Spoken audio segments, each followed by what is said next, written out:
What do you do when you're quitting alcohol, when you are in early sobriety, but someone you love does not seem to support it? We'd like to think that the people that we love are in our corner and want to be part of our support group, but sometimes it just doesn't happen. Let's talk about why that might be the case and what you can do about it or what you can't do about it.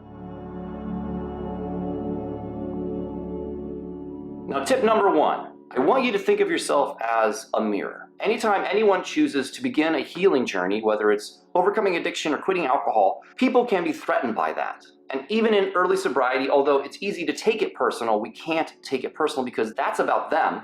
And it's not about you. You can only control what you do in terms of sobriety and quitting alcohol. You can't control what anyone else does. But what you are trying to do can oftentimes be reflected back to people, and it will make them question their own relationship with alcohol or their own relationship with something else that they've been using in their life to maybe avoid reality or to cope with pain and emotion and feelings they don't want to deal with. And so maybe their lack of support is ultimately they're just scared. They're afraid to do the work that you're doing. They're afraid of the changes that might be needed if they start doing the work. But all you can really do is just do you. You can't make them quit. You can't make them go to meetings. You can't make them get help. You have to do what's best for you. You have to get sober. You have to stay sober. And you have to just try and ask them to support you along the way and just accept and know that you ultimately can't control what they do. Tip number two, when quitting alcohol and you feel like no one supports you, at least within your social circle, your family, your friends, which of course I'd like to think most of them will support you because what you're doing is amazing.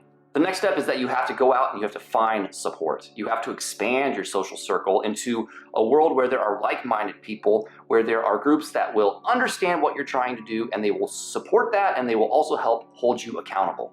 Now, I've talked about support groups a lot in other videos. There are Facebook groups, there are Reddit groups, there's this, the Sober Web. Of course, there's always AA. My journey began in AA, but eventually it split off. But I'm an advocate for AA in one way or another, just because if you're feeling alone, if you're feeling misunderstood, if you feel like you have no support, if you can find a meeting, at least it's an immediate place where you don't have to be alone and you can be around like-minded people and you'll be able to hear stories that will be similar to yours so that you don't feel so hopeless in all of it. Tip number three has to do with ultimately when you are quitting alcohol, getting sober, you sometimes just have to do what's best for you. Sobriety requires us to change. Sometimes that also requires actually changing everything.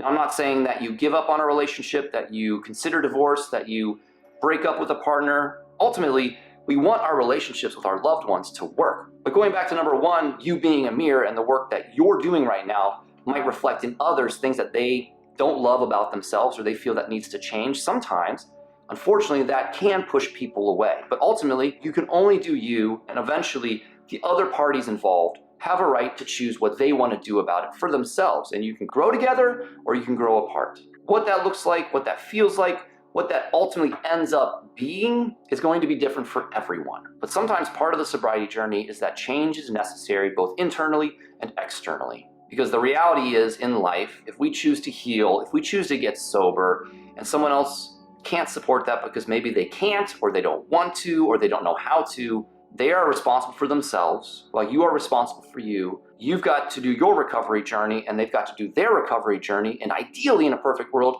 that somehow kind of coexists together. But sometimes it can kind of grow apart, which I know is not necessarily the end goal.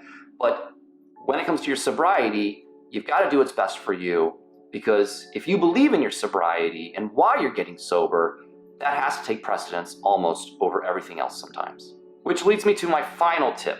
You've got to remain true to your why. Why do you want to get sober? Why do you want to quit alcohol? Why do you want to heal your addiction? If you hold true to your why, something will change in time, because you are setting a new example for yourself. If you have children, you're setting a new example, an amazing example for your children. If you don't have children, but you have family, you're setting a new example for your family members. What if you have a sibling who also struggles with alcohol or addiction, and they've got no one else in the family to talk with it about, but suddenly you're making all the necessary changes to put aside the addiction, to put aside the alcohol, to overcome whatever generational trauma has maybe shaped you and your siblings until then. And now that sibling has a chance to heal as well, to quit alcohol, because you've paved the way for them and everyone else in your family. And you do all that because you figure out your why. Make that your ultimate goal, and it will keep you going even when you feel completely alone, which, by the way, you're never really alone, because I'm here for you, and there's other people here for you, and there are many people that know your struggles in their own way and have overcome it all, so I believe that you can do it too. So 4 tips for you when quitting alcohol, getting sober, and what to do when maybe you feel completely alone. There's only so much that you can control in all of this. You can only control your part of it, whether you drink or don't drink, whether you do the soul and shadow work so that you can understand your addiction and your relationship with alcohol and how to heal it all. And then of course, hold on to that why, my friends. If you establish the truth, the core of why you want to get sober and quit alcohol for good, that will pave the way for so many things. You are setting an amazing example for your family, for your loved ones, for your children if you have them, about how to deal with life and how to overcome obstacles and addiction so that they no longer have to feel like they're trapped by the same thing ever again. Hit the like button if you found this video valuable. Leave your sober date in the comments, but also in the comments, let me know what thoughts that you might have for anyone that's trying to get sober and how they can get through early sobriety, especially if they feel completely alone and like they have no support. And then hit that subscribe button and that bell for more content like this. Thanks so much, friends. I appreciate your time. See you at the next episode.